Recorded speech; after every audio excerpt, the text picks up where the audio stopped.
track. Questions for Coach Bucknam or Coach Harter? I guess just for each guy, I know you had kind of a warm-up meet already, but how would you describe this meet in terms of competition? Who are some of the big names that will be coming in to compete against you guys? This would be probably the best track meet up to the SEC championships as far as the caliber of talent that is coming in. The traditional superpowers, Oregon, Stanford, Texas, Florida, LSU, they'll all be here. There's 12 teams besides ourselves, and I know on the women's side it is loaded.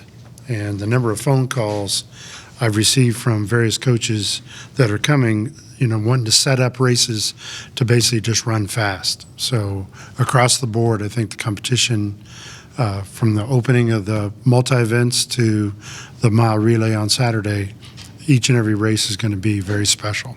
In fact, I was telling some of our media people that if you are a fan of Tokyo Olympic Games and end of July, 1st of August, there might be 20 or 30 individuals that'll represent their countries in Tokyo that are going to be racing in our indoor track this weekend. You talk about men and women? Mm-hmm. Yeah, for sure. I mean, it's a great meet. It's a team-scored meet. I think there's 5 nationally ranked teams. LSU is ranked 2nd. Texas is 4th. Florida is 7th. We're 15th.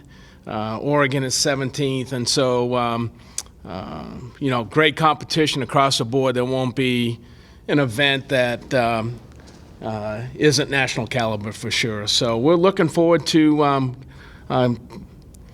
knocking heads with these teams and seeing where we stand at the end of January. We get a month after this for the SEC championship. So, just really looking forward to seeing where our team stands and see how we compete.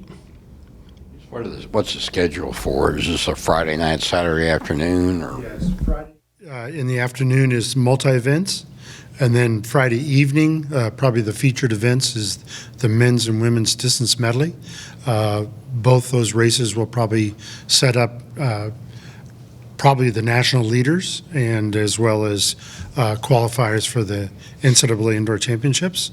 And then outdoors or on Saturday will be some of the early meets or early afternoon and early morning. Those will be more of the developmental races.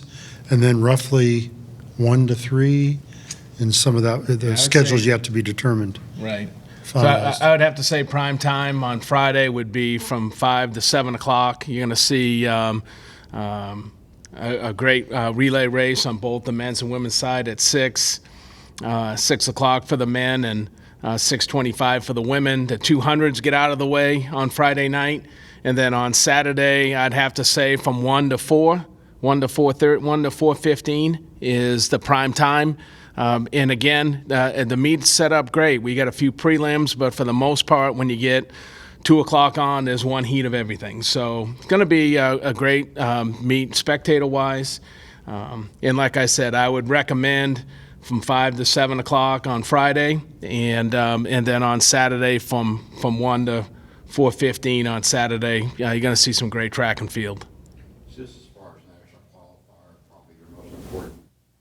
Regard of the year then, as far as just getting people qualified? As far as across the board, yes, from the sprints to the distances and all the field events, this is prime time to get some SEC marks as well as potentially some NCAA marks. I think it's going to be great across the board, whether it's the distance medley. There's a chance that those 4, 5, or 6 teams are going to be right in that national qualifying mark, on the men's side. And then you go to the 400, you go to the ballistic events, and the ballistic events are going to be phenomenal. Whether it's the 60, whether it's the hurdles, whether it's the 4x4, the long jump, the triple jump. This is a meet where you're going to see a full team, both men and women, sprint and distance, and everything in between. So it's going to be a good meet in that regard.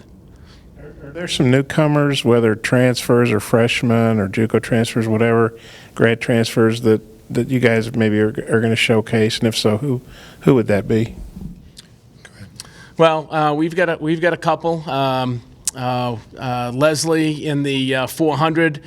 He's a transfer from Cloud County Community College. We also have Emmanuel Chabosin, a transfer from the University of Louisville. He'll open up in a uniform for the first time in the 3K. Leslie will be in the probably the 400 and the 4x4, and Emmanuel in the 3K. And so we've got a few newcomers along with some freshmen. We're redshirting a few of our really young guys, our freshman kids, but for the most part, we still have a fairly young team. But we do have some outstanding upperclassmen, Cam Griffith, Gilbert Boyd, those kind of kids too. So We're kind of in the same boat. We're going to depend now, I mean, with the defection of 6 seniors from last year's squad, we're in somewhat of a rebuilding stage with youth. As coaches, we've probably taken a second glance to ourselves about the idea of how much we needed to appreciate the talent we had in the last year and a half.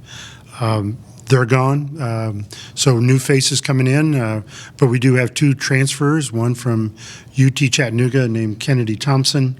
There's a middle distance girl that's very talented. And then we have a brand new one that just came on board in January, Chrissy Gear from Furman University. She also is a middle distance runner. They kind of lead that charge. And then in the sprints, we have 2 freshmen.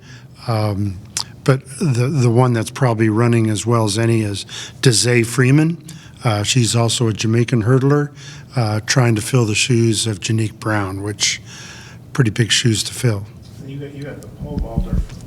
And we have, she's been a little bit banged up, had to have surgery on her knee. So the cowgirl is here, Lauren Martinez. But our other one, Stay, from Stephen F. Austin. She just had knee surgery a little over a week ago. And so we're trying to make a decision on what we're going to do with her. Martinez, is she going to walk? Possibly. Yeah. Imagine over 14 feet with a bad knee. Yeah, no, she's special. She's very special. Any more questions for Coach Harter or for Coach Bucknam? Thanks, guys. thanks.